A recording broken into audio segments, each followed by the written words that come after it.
Thank you all for coming on this beautiful evening and being indoors. It's so lovely out there. My name is Cassie Capus. I am the Secondary Dual Immersion Specialist for Canyon School District. So hopefully you're in the right place to talk about dual immersion. I also have some of my team with me today. Michelle McCombs, many of you, if you call our office, you might talk to her if you're lucky. And couldn't do so many things without her. Also, we have a list of our other specialists that worked in Canyon School District that are not here tonight, but we are super appreciative of them as we have representation from individuals who speak all three of the languages that we have within our program. So that's it's essential for us to be well supported. We also have some representatives tonight from our university programs, and you'll be hearing from Jill Landesley a little bit later. And also we have Chi here as well, representing the Chinese Confucius Institute, and so many other duties. So we'll talk a little bit more about that later. So I definitely want to say, most importantly, thank you to all parents, guardians, and supporters that are here in support of your children and the dual immersion program, and a huge thank you to your children who are working so hard to reap the amazing benefits of dual immersion and sticking through it even when it is a challenge.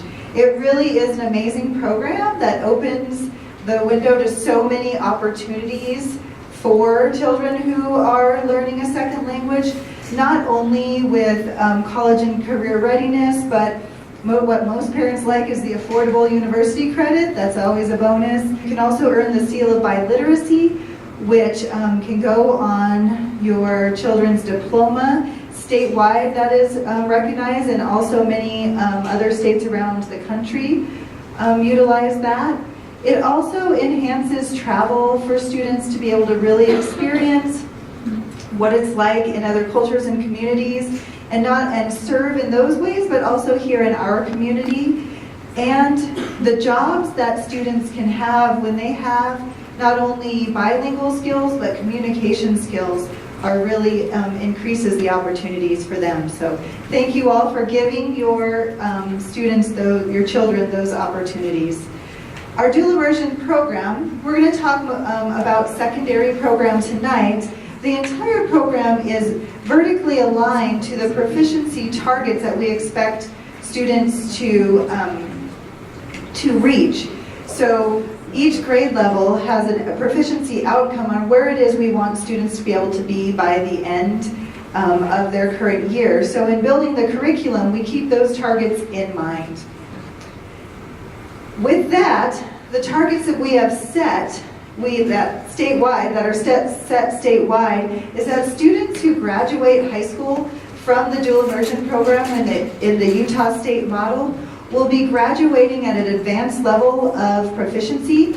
This is at or above a college graduate with a 4-year degree in the language. It's very impressive proficiency level, and that really gives them the opportunity to work towards those careers where they can utilize the language within their career.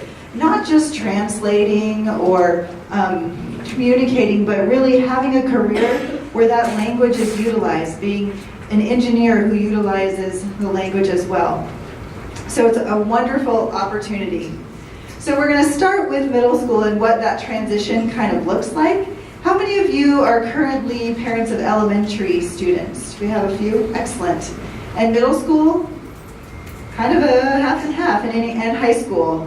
Excellent, that's good. Well, for those of you that currently have middle school might have experienced this, but in general, middle school students are a little bit worried about this scenario. When they're first going in to middle school, sometimes they're like, wow, this new idea of the hallways, and most importantly, these lockers that take them forever to get open, they have to learn that. And some of them have fear of maybe that scenario. So coming into middle school, we mentioned this, is that middle school is a transition for all students, and sometimes we assume that the stumbling is part of dual immersion, and really it's part of middle school. So keep in mind when students are coming into middle school. That's part of being in middle school. And dual immersion isn't the only thing that's contributing to that. So here's a list of where our elementary schools feed into our middle schools. So this tells you what our feeder system looks like and which middle schools will have the program. In general, we try to align the dual immersion elementary school with the dual immersion middle school and keep students within that feeder program. So there is how those feed in. Sixth grade, the curriculum for sixth grade is very similar to the elementary curriculum in literacy. It's outlined the same way, so it gives the students a little bit of a buffer between that elementary and middle school to see familiar structures within their language literacy class. It builds vocabulary concepts and exposure to text around, but also helps them to focus on learning to read still as well as reading to learn new things. Also in sixth grade, students take their social studies course in the target language, and that is because it's world civilization, so it really lends itself to second language or to target language learning for a world civilizations course, where the topic is relationships over time of people and specific regions within the world, and the dual immersion teachers really target those areas that are related to the target language. So if you grabbed a handout on your way in, there's one that looks like this. We talked about what the sixth grade courses are. So in sixth grade, students take the world language literacy course in the target language and also a social studies course in the target language. In seventh and eighth grade, they take the world language literacy course and a half a credit, which is in general every other day, of a culture, history, and media course. And that's in 7th and 8th grade. And that course really focuses on the cultural practices, perspectives, products, and it helps to build the proficiency of students around culture, because in 9th grade, students have the opportunity to take the AP exam. And the AP exam is not only a language exam, but it's a culture exam as well. So by taking those culture, history, and media courses, they're really building their knowledge and proficiency around the culture of the target language as well. The 9th grade class here is also similarly focused as a preparation towards that exam. We'll talk a little bit more about that in just a moment. So if you pass the AP exam in 9th grade, you have the opportunity to take 3,000 level university courses in 10th, 11th, and 12th grade. If you do not pass the AP exam in 9th grade, it's okay. It's totally okay. We have a pathway for you as well. You can enroll in a standard AP class in 10th grade, which counts as 2 consecutive years of language, 2 separate courses, so Regents does recognize that as 2 consecutive courses. And then you can enroll in the 3,000 level bridge courses in 11th and 12th grade. So that is, there are 2 pathways.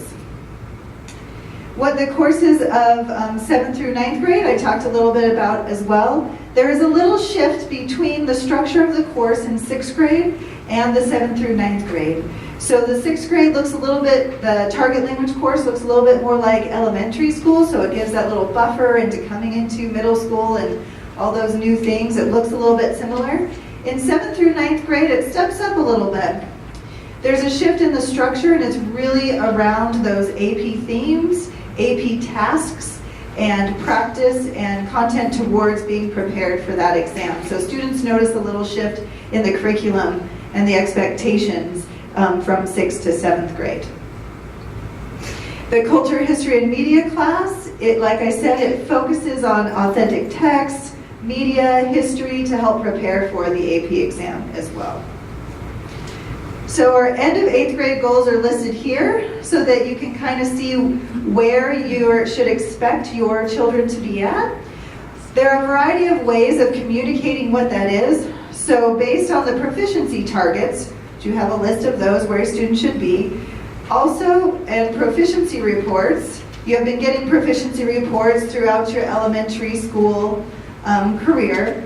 The Apple exam you should be getting from 3rd grade. Students get from 3rd grade and up. So there's another way that we're measuring proficiency. And they're all based on meeting these targets. So there should be lots of ways that we are monitoring, reporting, and communicating the proficiency levels of your children so that you know how they're doing in the language and where they're going. So beyond the Apple score in that proficiency report, every grade level in the middle school also has district benchmark assessments, meaning that all 7th graders in Chinese will be given the same 3 assessments periodically throughout the year. So no matter which school I go to in the fall, I will be giving this assessment in Chinese so our teachers can really see district-wide how the students are doing, and so that they can adjust their instruction to see where it is they need to be.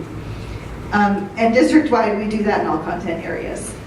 How we communicate is at the beginning of each year, teachers should be sending a disclosure statement, which basically tells you as parents about their class and includes how we communicate.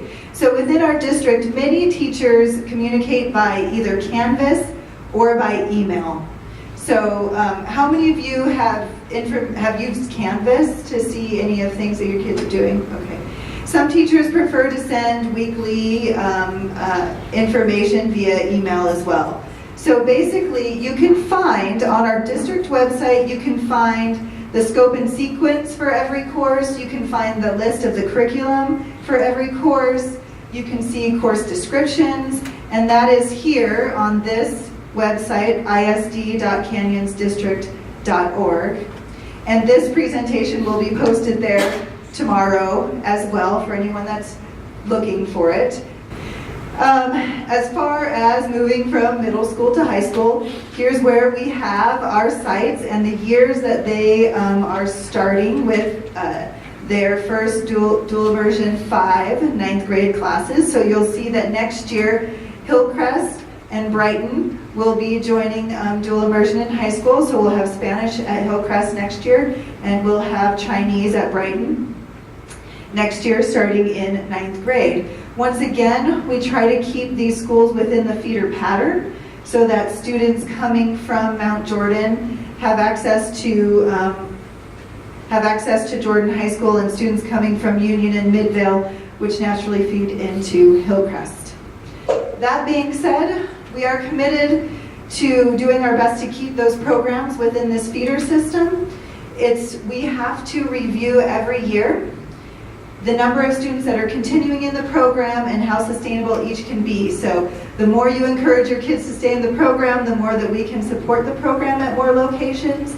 Also, there's many things to consider, such as scheduling, staffing, making sure we can find high quality instructors as well.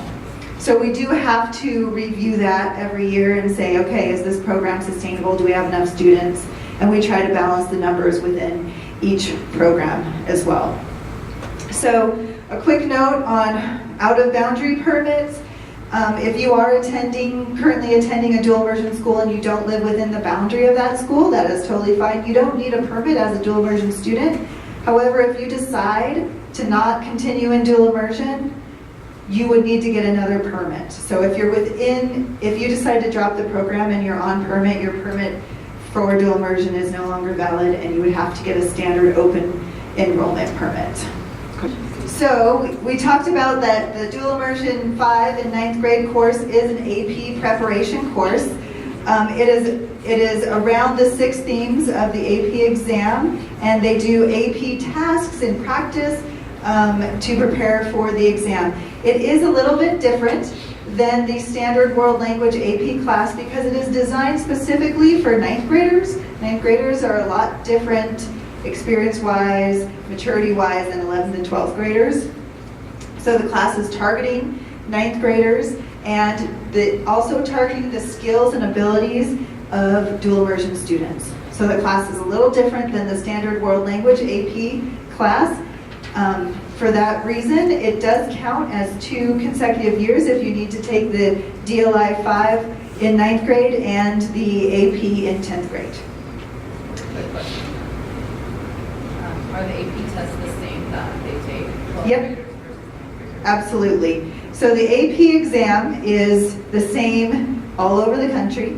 The AP exam, it is, like I said, a world language and culture exam. So yes, if you're in the world language standard AP class, you take the exact same exam as you would in the dual immersion 5. You can go to this website, ap.central.collegeboard.com, and on this website, you can see past tests. They post previous tests. You can also do some practice questions, and you can see what the exam format is like. The AP course is essentially a study of cultures through examining their products, practices, and perspectives through thematic units. There's 6 themes. So one common question we get from our students really is, oh, we talked about this theme last year. There's a lot you can talk about among these themes. So although the themes, the 6 AP themes are similar in 7th, 8th, and 9th grade, what they're doing in those courses and how they are practicing and experiencing those themes is very different. But all the classes are around those 6 themes. A question we often get is, what is the AP exam like? That's why I give information on that website. But for a quick view, you can see that the AP exam consists of all the modes of communication. So students are expected to listen, speak, read, and write in the AP exam. So you can see the percentage of the test that is multiple choice and the percentage of the test that is free response.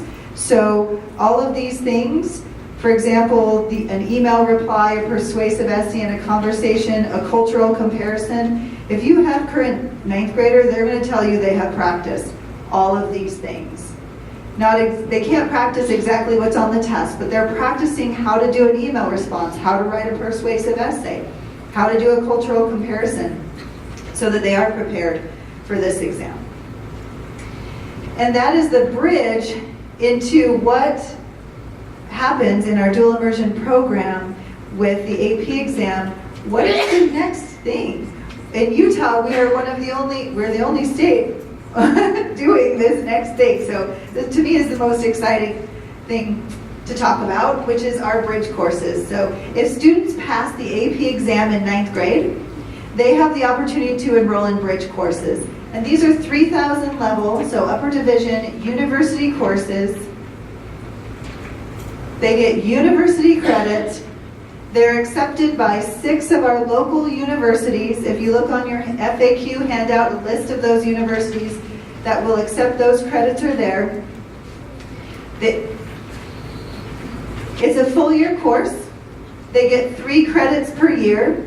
So if they take this course in 10th, 11th, and 12th grade, they can graduate with 9 upper division credits. And these credits count towards a major or a minor, where other concurrent enrollment courses might not count towards that major or a minor. They can graduate with 9 credits, and depending on the university, it's a few credits short of a major or a minor. So one misconception we get is that they will graduate with a minor. That is a misconception. Depends on the school. Each university requires a little bit different number of credits, but they can graduate with up to 9 credits. And it's only $5 per credit. I can't believe I almost forgot that. That's very exciting. $5 per credit. Yes? So are these classes offered in the high school, or is it off-site? Great question. It is a co-teaching model. Yeah, there we go. It's a co-teaching model. It is taught by a university professor and a high school teacher. It is on the high school campus. The high school teacher is there every day, or every other day if you have an A-B schedule, which we do in most of our schools. And the university professor will be on campus co-teaching at least once a week with the high school teacher.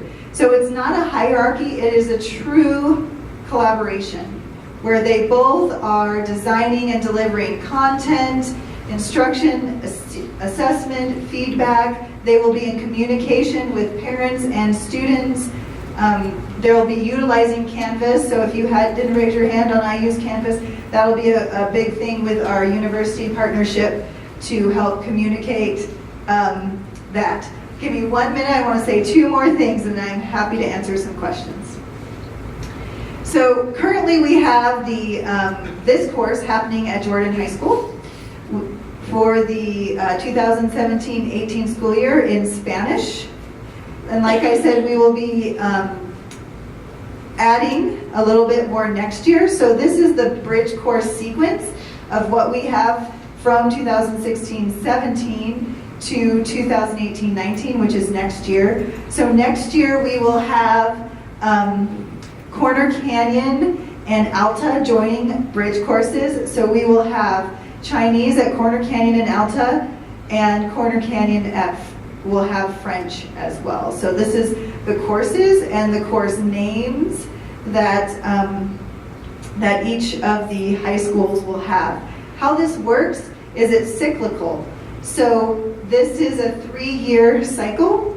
So this year we will be having these courses, and then the following year in 2019-20 they'll cycle back to this course. So if you're at Jordan High next year, you will take this literature and film and contemporary issues in Spanish next year, and then you will go back, not back, you will then take the pop culture, film, media, and entertainment course the following year, and the breaking down walls and building identities the year after. So it's not necessarily a hierarchy, it's cyclical. So if you start, if you don't pass the AP exam in 9th grade and you start in 10th grade, it's okay. You can still take the 2 courses that are in the cycle at that time.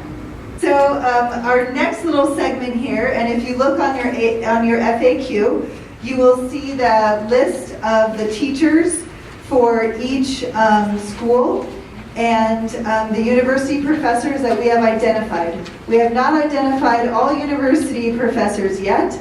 However, we are excited to say that the University of Utah will be partnering with Canyon School District for all 3 of our high schools that will be having the bridge course next year. Jill Landis-Lee is here, and she's going to talk to you all for a few minutes about the university partnership and how that kind of works, all the work that she's been doing. These bridge programs would never happen without her. She's been working extremely hard to make sure that we have professors, collaboration, curriculum, funding, legislation, all those things. So she's going to speak for 5 minutes or so, and then we will open it up to answer any questions following that. Good. Well, I am here tonight to celebrate about 3 years of hard work to partner your district and the districts in the Salt Lake Valley with the University of Utah. This has been a long process. In part, the celebration is so significant because the University of Utah does not do concurrent enrollment. They don't offer courses in concurrent enrollment. They do offer some very small programs in advanced studies. In sciences, they have a program specifically partnering with Alta High School with an early college intensive pathway. However, they have not been part of the concurrent enrollment platform for a number of reasons. This is breaking a barrier for them, truly. Part of the reason why it took so long is that it's a shift in thinking. It's a shift in thinking about what our students can do. And it's really a celebration to be here with you all tonight because it's a fabulous thing to have a local, the service area of our valley partnering with the closest university. And I'm very proud to be here to meet you all and to announce this tonight. So I'd like to tell you a little bit about what this partnership means, as well as I can answer any other questions, specific questions you have about the Bridge program. And so I want to pull up a quote that's way back from our previous governor, and this is in the inception of the dual immersion program about 10 years ago. The concept was, what could Utah become? What could we be if we promoted a state that celebrated citizens of the world in our educational system? And this is something that I went back to, a 10-year-old presentation and a document that was brought up with business leaders of our state, expressing, and government leaders as well, expressing what do we wish for our students in this state. And so this is a unique vision. All of you, students, parents, you started this program for a variety of reasons, but I have to say that in my heart, the reason why I work with this program is because I see such amazing potential to rise to the occasion with this program. Continuing past 6th grade is a big question. It's a big, serious thing that you all and your child should consider. But I want you to know about the opportunities that are awaiting you and to tell you how excited we are at the University of Utah to partner with your children. So I really view this program as a spiraling staircase because of the amount of support and planning and structures that have to be put into place to pull this off.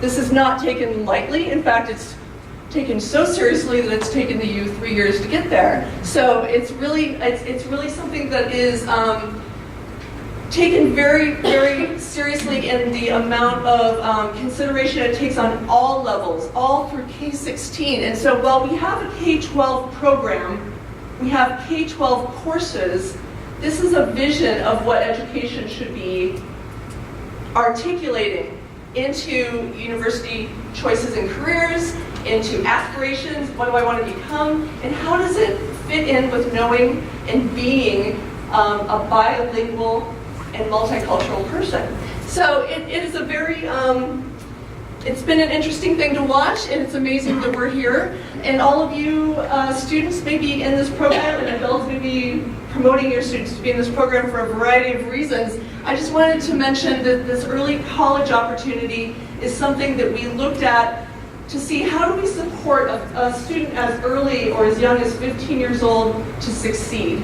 That's how we began this. It's not just throwing another course into a high school sequence, it's not just starting another elective, but how do we try to put everything we know into place to support these students to do well. Part of it is taking the concept of a semester course, a semester university course, and extending it over an entire academic year in the high school. We have time. Let's not rush. Let's not make this an on-campus experience. This is not showing up on campus for your intensive chemistry course that the U also offers, but this is different. This program, this dual immersion program, the conception of it was that every child should have access to this, that wants to learn and know 2 languages in multiple cultures.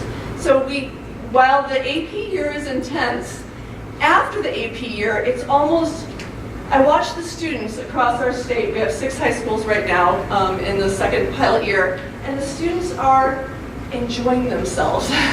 It's nice to have a course that is supported. It's not as intense as a test-driven course because we have a whole year. We have time for project-based learning.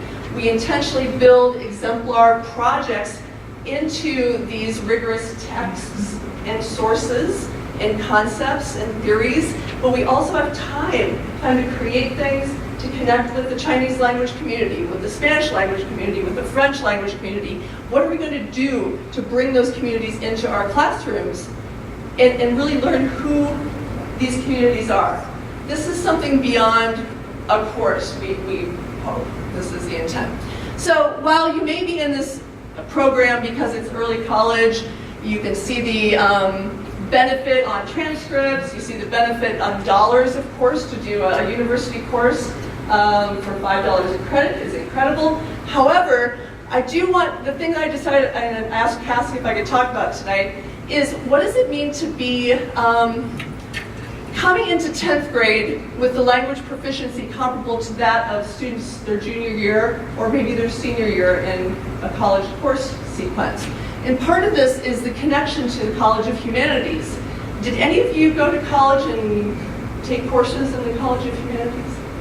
Raise your hand high. Right. There you go. So I find that the College of Humanities is not talked about very much. It's much easier to promote the Eccles School of Business than to sell the College of Humanities. but I want to talk to you about why these courses are situated in the College of Humanities so that you know how this connects to your student, your child, as the human factor of how this connects to their career pathway. So our students, we are hoping that the pressure, there's this bubbling pressure from dual immersion on higher ed, as opposed to trickling down.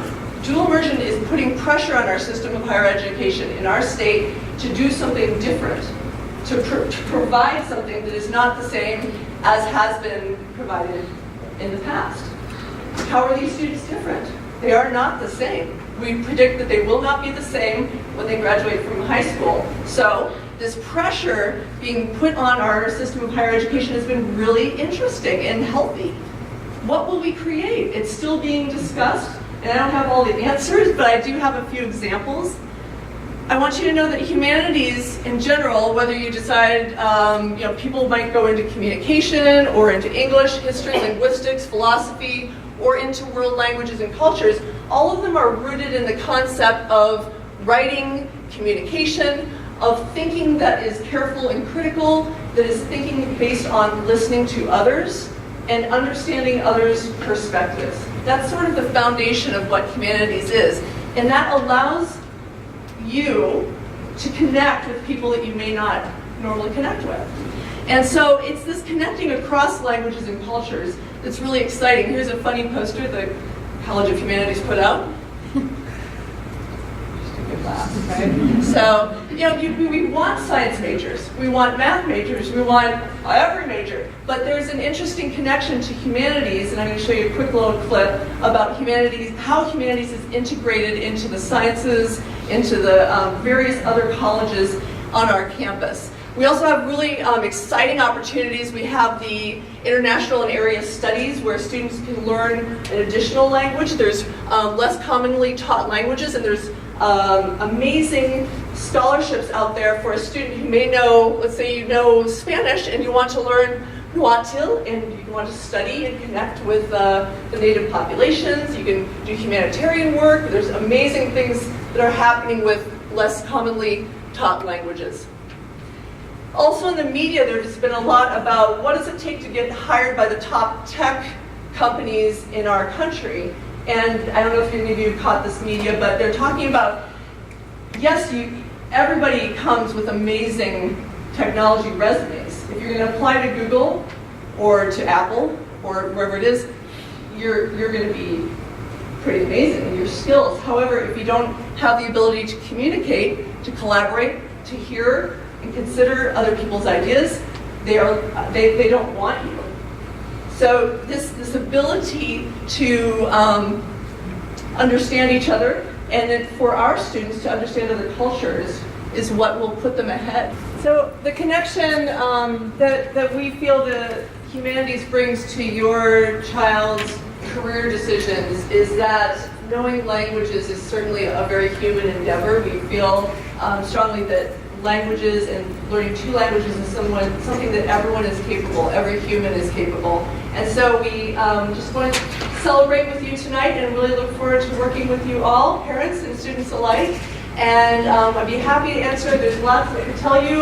There's a whole, set of parent nights that I believe we will have at the school level, do you think, in Canyons?